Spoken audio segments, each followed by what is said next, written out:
ini penting saya utarakan. Terus ada keunikan dan ada perbedaan. Kalau sampean sholat, imamnya itu biasanya habis sholat madhep mana? Umumnya di kiai ini sampean tetap madhep kiblat apa madhep ngalor? Cara Indonesia. Ayo yang madhep kiblat, kiainya madhep kiblat ngaco.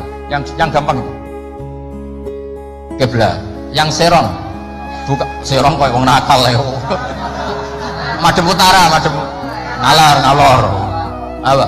Berapa? Imamnya sampean madhep ngalor. Terus nak sing madhep ngetan? Nggak ada kan? Mau nambah japo yang madhep ngetan kubu sebelah, aneh. Ya udah usah gitu. Itu filosofinya begini. Nah ini penting ya, penting saya jelaskan. Di tek-tek hadis sahih, saya ulang lagi, di tek-tek hadis sahih itu Rasulullah setelah salam itu redaksinya aqbala alaina biwajhi, maka Nabi menghadap ke kita dengan wajahnya. Berarti kira-kira kalau di Indonesia menghadap mana? Timur. Tapi itu tidak konsisten. Konsisten itu ahyanan, tidak konsisten itu ahyanan. Nah, kenapa guru-guru kita tetap madhep kiblat? Karena afdhalul jihad itu kiblat. Kadang guru kita kadang menghadap apa? Utara. Tapi sebagian guru kita juga kadang menghadap ke timur, misalnya langsung ngaji. Itu filosofinya gini di beberapa syarah di Fathul Bari itu. Nabi itu kan sholat, dengerin ya, Nabi itu sholat. Makmumnya itu rata-rata itu kadang 7 kilo dari dalamnya Nabi. Dengerin ya, berapa? 7 kilo, tidak pakai motor ninja, enggak. 7 kilo pakai onta. Kalau sampean bilang 7 kilo pakai motor kan cepet. Resikonya apa? Ini dengerin, awas kalau salah. Berarti kalau salah sanad. Maksudnya sampean yang salah, bukan saya. Artinya andekan, tak ulang lagi, andekan Nabi tetap berposisi menghadap kiblat, maka makmum yang baru datang tuh ngira Nabi masih sholat. Jika kadung Allahu Akbar langsung duduk karena ngiranya Nabi masih, padahal Nabi sudah tidak. Maka untuk mengantisipasi itu Nabi memaklumatkan diri dengan ahwalnya, perilakunya, beliau menghadap makmum supaya ada kepastian kalau beliau sudah selesai sholat. Sehingga karena illatul hukmi seperti ini, kiai-kiai kita fleksibel, kadang madhep kiblat, kadang madhep ngalor, kadang madhep ngetan. Itu ada filosofinya, orang gagah-gagahan.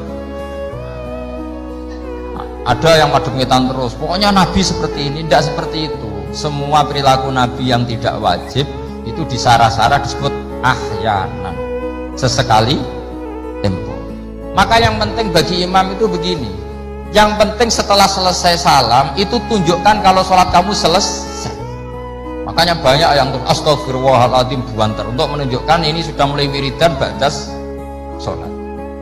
Jadi sebetulnya kalau menurut fikih beling itu boleh saja kamu mengatakan bar salam wasbar lo dulu.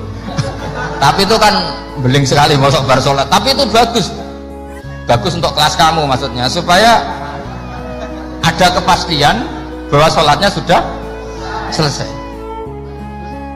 Oh, Nabi utut. Wah, ini malah lebih sesat lagi yang di belakang ini. Itu ada ilmunya, sampean cek di Fathul Bari. Supaya kenapa saya cerita ini, biar yang menghadap ngalor ya gak fanatik, yang menghadap ngetan juga tidak. Karena itu hanya untuk menunjukkan kalau Nabi sholatnya sudah selesai. Coba bayangkan Nabi itu idola kan, sudah jauh-jauh 7 kilo ke situ naik unta atau naik kuda, terus ngerti Nabi masuk madhep kiblat, mesti cara sampean alhamdulillah Nabi urung salam kan gitu. Barang wis melok lungguh jebule Nabi subhanallah alhamdulillah. Lah ya terus makmume beling, wah rugi aku. Repot, mosok makmum Nabi kok muni rugi. Mari Nabi ra kondo nak wis bar. Perkara ndak kira-kira seperti itu. Nah, daripada perkara Nabi secara ahwal menunjukkan kalau sholatnya selesai, Nabi menghadap makmum sebagai maklumat kalau sholatnya sudah selesai. Clear ya? Sehingga kamu tidak perlu berdebat sunat mana Gus, madhep ngalor sama madhep ngetan. Kok malah takok sunat? Ngaji sik lagi takok. senengane gugat. Ya ngaji se, alim se, lagi takok. Lah nek alim rasa takok ya alhamdulillah. Ini ndak usah alim takok gugat. Mana sunahnya kalau Nabi madhep ngalor? Saya tak takokno, mana sunahnya cangkem elek? Kan ya ora ono. Angger wong kok mbok so lama-lama. Mana sunahnya kalau Nabi pernah di Indonesia? Malah panjang kan apa? Nggak usah gitu ya ngaji. Jadi di Sarah-Sarah itu diterangkan di sana kan Rasulullah Shallallahu Alaihi Wasallam idza takallama salasan ahyanan di suatu tempo. Begitu juga Nabi kadang sholat itu hanya astagfirullah salasan suman sorofa. Beberapa kali Nabi sholat itu hanya baca istighfar 3 kali suman sorofa. Ya sudah segitu aja. Ada yang Allahumma a'inni ala zikrika wa syukrika wa husni ibadati. Ada riwayat yang sabbahallah salasan wa salasin wa hamdallah salasan wa salasin wa kabbarallah salasan. Terus kiai-kiai khusuk semua yang ahyanan ini dikombinasikan jadi satu. Jadi kita yang ahlul ilmi ini eskal. Wong Nabi itu paketnya satu-satu, tapi oleh kiai khusuk itu semuanya dirangkum jadi paket lengkap. Ini ya ada, tasbihnya ya ada, doanya ya. Maka makmum-makmum yang kesibukan ini bingung, ini gimana ini paket lengkap, kan lama akhirnya. Wong sholat yang rukun saja lama nggak boleh, apalagi wiridan. Maksudnya bukan terus nggak boleh ya enggak, maksudnya yuk mikir makmum. Makanya diantara ciri khas Indonesia itu walinya sebagian diyakini dari Samarkand, dari Tashkent, Uzbek, sebagian tentu. Itu saya ketika mondok di Mbah Mun, itu Mbah Mun yang mimpin sholat. Itu kalau wiridan ya separuh sudah bubar. Saya pernah di Lirboyo melihat ya separuh sudah bubar. Ternyata yang kelakuan kayak gitu ada di Uzbek. Meskipun imamnya mursyid separuh bubar. Itu tradisi yang bagus, harus ditiru. Artinya harus ditiru gini, untuk menjaga konstitusi wong nunggu guru ono separuh. Untuk menjaga konstitusi kalau nggak wajib ada yang bubar. Kalau semuanya nunggu berarti ini mewajibkan sesuatu yang tidak wajib. Itu bahaya kalau dalam konstitusi ilmu. Sayyid Abdullah bin Husain bin Thohir yang ngarang Sulam Taufik itu diantara masalah besar dalam ilmu apa? Ijabu malam yajib, mewajibkan sesuatu yang tidak wajib. Sehingga para ulama itu yang ikuti Sulam Taufik yang dikarang Sayyid Abdullah bin Husain bin Thohir, benar ya, Abdullah bin Husain bin Thohir. Itu kalau muridnya wiridan terus dia mau, cung ra wajib kok wiridan terus, kok dikira wajib. Tapi nak tahu ora tau wiridan ya dia sunat ora tau mbok lakoni. Nah itu akhirnya di Indonesia itu bagus, pondok-pondok besar di Indonesia kalau kiainya, padahal yang imami kiainya, apalagi ketua keamanan malah ditinggal. Oh penggane nangkep uang kan gitu. Saya dulu pernah sholat, Mbah Mun nggak imami, yang imami ketua keamanan itu belum takbir separuh sudah bubar. Karena kecewa kan kita ingin makmum Mbah Mun, ngapain ini yang maju? Wah repot. Ya jadi tradisi itu jangan pahami yang macam-macam ya. Bubar separuh, anggap saja menjaga konstitusi ilmu bahwa tidak boleh yang nggak wajib berstatus wajib. Tapi yang tetap wiridan ya monggo, mungkin tidak punya kesibukan. Sehingga Quran itu fleksibel. Orang baik itu siapa? Orang baik adalah yazkuruna wa qiyamau wa qu'udaw wa ala junubihim. Jadi wiridan tidak harus lungguh, sambil berdiri ya boleh, sambil jalan ya boleh. Fa idza qudiyatis sholatu fantasiru fil ardi wabtahu min fadlillah wazkurullaha katsiran. Itu ayat wazkurullaha katsiran itu setelah fantasiru ya sudah, kalau mau bubar ya bubar nggak apa-apa. Tapi harus selalu ingat Allah. Jadi dulu itu ulama dulu itu rileks. Makanya di kenangan hadis-hadis sahih, faminna man kada, sebagian kita begini, sebagian kita gini. Padahal itu masih disaksikan Rasulullah Shallallahu Alaihi Wasallam karena nggak boleh ijabu malam yajib.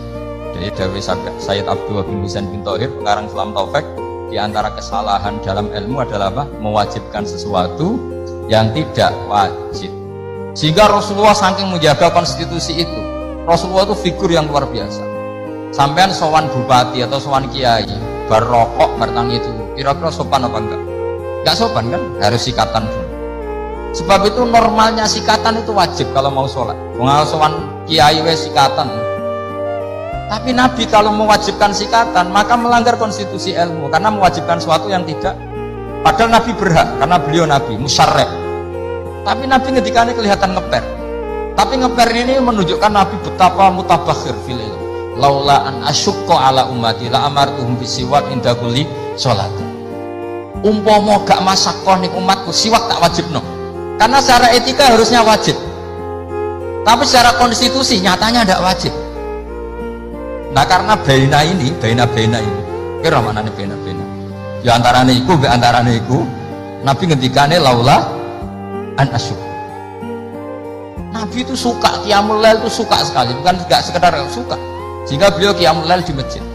Tapi ketika sahabat ikut qiyamul lail lagi, Nabi enggak keluar lagi karena takut dianggap wajib. Itu Nabi. Makanya saya sebenarnya kepengen puasa Senin Kemis, tapi nggak ngerti kok puasa Senin Kemis kok dikira wajib, karena aku ora tau puasa. Maksudnya aja ditiru, ini mau cerita, ini agak-agak arogansi ilmu, tapi memang harus ada yang jaga konstitusi ilmu. Ini saya punya teman ya amang rokokan, mungkin untuk menunjukkan ada kaul sing ngarani oleh, buktinya aku rokok, tapi saya nggak rokok. Jadi harus ada yang menjaga konstitusi. Saya sering ngecek beberapa hadis Nabi itu kalau ada sesuatu yang positif inginnya itu diwajibkan, tapi cara konstitusi enggak wajib. Misalnya menggambarkan betapa pentingnya taatnya istri sama suami. Nabi ngendikan gimana tuh? Kalau saja boleh seseorang makhluk boleh sujud sama makhluk, maka saya akan memerintahkan seorang istri bersujud sama suaminya.